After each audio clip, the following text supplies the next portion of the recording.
Hey, this is Steve at my Chiefskills, and today I'm going to explain how to build a room over the garage. We get this question quite a bit.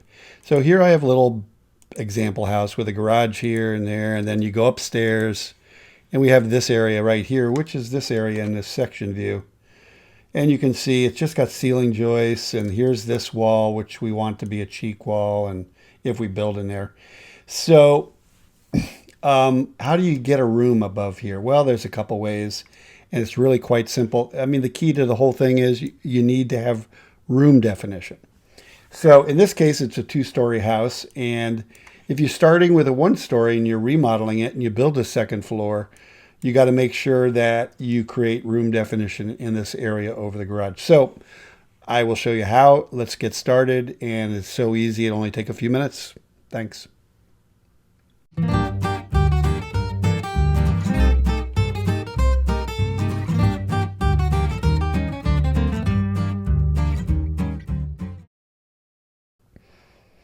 Okay, so here we are on the second floor, and if you click in here in this space, you can see there's no room definition. If you click here, you get the fill. It shows that there's room definition, but here, nothing. So there is no room over the garage right now. So I'm just going to delete this, get it out of my way, and move this over here. So why isn't there a room here? Well, if you look at these walls, they were attic walls that were automatically generated. And if we open them, use your little door down here, and you will see on the General tab that they're checked no room definition, okay, and no locate. And since they are, this wall might have room definition. Let's see. Yeah, because I've been messing around, but this would normally have no room definition either. So there's a couple ways we can create this. If you want to give this whole space room definition, you just click those four walls, open them, and uncheck that and say, yes, I want room definition, and uncheck that too while you're at it. And now you see this line right here that popped in. That is where the slope ceiling of the roof intersects with the flat ceiling in here.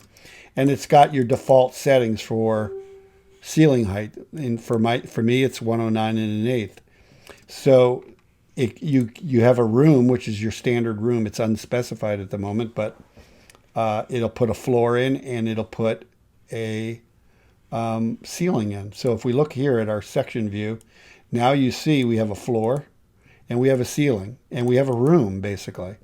So it's that simple, really. Now, there's a couple other things going on here, and there's another way to do this. So if we make these walls here no room definition, okay, and no locate, and we just take our interior wall tool and we draw some walls, like right here, and then right here, and then maybe right here, and you click in here, you still don't have room definition, and you're like, what's the deal? Well, this wall needs room definition, so uncheck that. Let's uncheck that at the same time, and now you have room definition.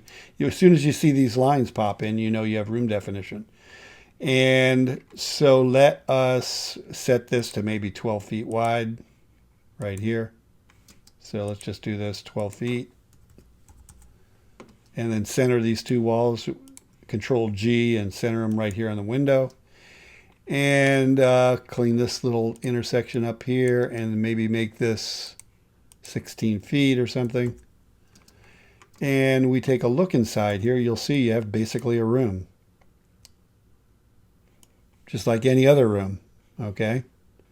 So it's a room tucked in under the roof of the garage. Now, we don't want this wall here, and we don't want siding in here. We want drywall. So how do you fix that? Well, again, it's all real easy. In this case, what we want to do is we want this wall to come to the floor right here, but from this point forward, we want it to slope. So I'm going to click on my wall, click on the break tool right here, and break it right there, and then click here and say roof cuts wall at bottom right there.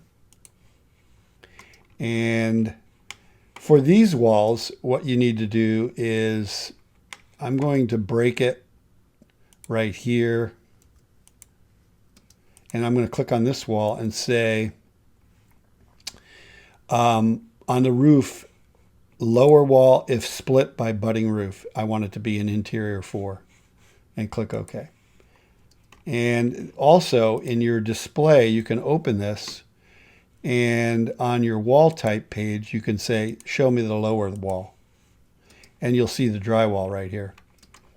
And now when you look inside here, we still have this. So why is that? Oh, because it's not hitting a roof.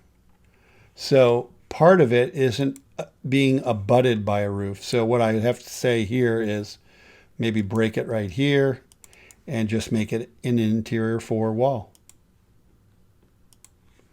And you should be good to go. There you go. And so that is how you create a room over the garage. And the key is to have room definition so that you get a floor and you get a ceiling.